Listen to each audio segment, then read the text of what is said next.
Damn, son, where'd you find this? Hey, Rockets fans, it's Kobe Tree here. Remember, like and subscribe if you have not already.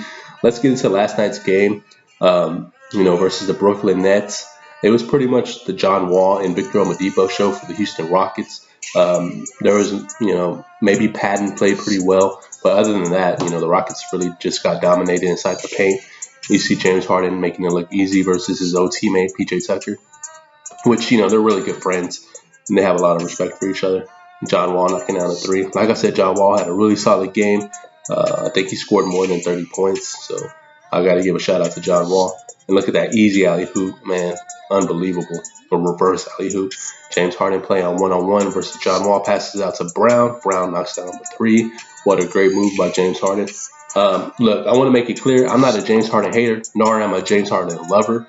I respect the man and I respect what he did for the city, but I never hold him higher than, Hakeem Olajuwon or Clyde Drexler, maybe over Clyde Drexler, of course, but never hold him.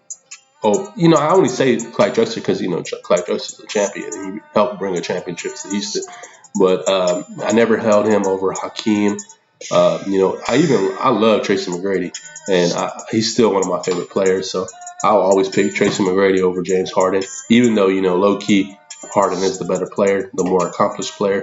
So you see him going right here, passing out to Shaman. Shaman passes out to Kyrie Irving. Kyrie Irving shooting that Kobe 3-point shot, and I say Kobe because Kyrie Irving's shot from the 3-point line reminds me so much of Kobe Bryant. If y'all haven't noticed, y'all should watch. He pulls up with two hands, two wrists flicking. So he elevates so high. John Wall penetrating in the lane, gets it, makes it look easy. Man, you realize how strong John Wall is. He's never scared of contact. Tyler Johnson with the three. Tyler Johnson's a pretty good role player. He's better than I envisioned. I remember Miami gave him a fat ass contract, which I didn't agree with, but he's always going to be a role player and a solid one at best. Look at John Wall doing it again. John Wall is he's a tank. James Harden passing it. Easy. That's the thing. The Rockets have no perimeter defense, so it don't matter how good it doesn't matter how good excuse me, I'm sorry, I got a brain for your perimeter defense is. Your interior is going to get deflated if, with alley hoops and, penetrating and getting easy fouls. Look at that 3-point shot versus Depot. Depot pulling up on a 3-point shot. Got it. And like I said, Depot really had one of his best games so far with the Rockets. There's not many that I can remember, but he had one last night. And you see Kyrie Irving playing one-on-one. James Harden now playing one-on-one. Passes it to Brown, alley hoop. Like I'm saying, PJ Tucker is not a center. He's a small forward at best. I don't even think he's a power forward no more. It's just time to make some trades. And after the NBA All-Star game, you'll see a lot of moves that the Rockets are going to do. I even heard Eric Gordon's name's going to, being thrown around for several teams. And, Eric Gordon's still a great player.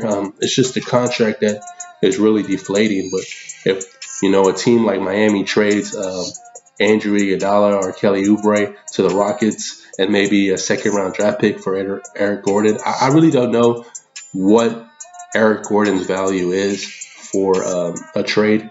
But, we will soon know because I know he's going to get traded. There's no doubt in my mind that Eric Gordon's going to get traded. You see Victor Oladipo pulling up three, got it. The Rockets are sellers. They're one of few teams that are going to be selling their whole team. I mean, the only player that I see that's going to be on this team after the end of the season is Christian Wood, Jashawn Tate, and of course John Wall because of his contract. But other than that, I really don't know. But I'm eager to see the fact that, Coach said that Kevin Porter Jr. and Kenyon Martin Jr. will be both brought up from the G League once the All-Star. Well, I don't necessarily know when the Real Grand Vipers playoff series will be over or if they make it to the championship. I don't know when that will be over. Maybe it'll be after the All-Star game, but eventually they will be a part of the Rockets. And I can't wait, get some young blood. Some players that are eager to prove themselves on the team. So that's something I can't wait to watch because we need some enthusiasm. We need some energy. I'm really, tired of losing. Even though this game was pretty good, better than some of the other games that they had lost in this streak. But eventually, I really thought they could win. I really did because the way Victor Oladipo and John Wall were playing, I thought they could win. But there's no way you're gonna really stop Kyrie Irving when he's hot. If they would have got some stops in the paint, I would have, I would have been more convinced that they could have pulled this off.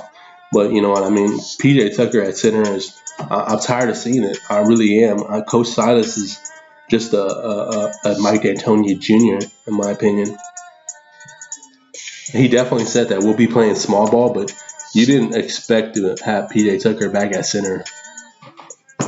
He said, I remember in the beginning of the season, they asked him, will you see any small ball?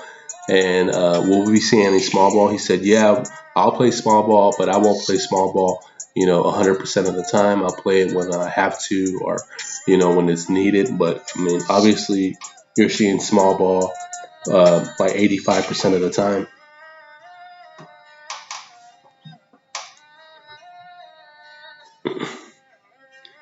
See Kyrie Irving pull up Kobe Bryant three-point shot. That's what I call it. I'm telling you, man, he's such a great player. I'm surprised, that he didn't win nothing in Boston. Like he couldn't take it to the finals with all that talent. But I know if you have a lot of talent, that doesn't necessarily mean you're gonna win because you have to have a center. And in today's game, now I'm gonna be honest, you have to have that, that anchor. If you have so much talent, you have to have a Rudy Gobert, a Jared Allen. That's what Boston needs. They need a Jared Allen. They need a Rudy Gobert type player, so they can allow their guys to get beat, and then he's the security blanket behind them.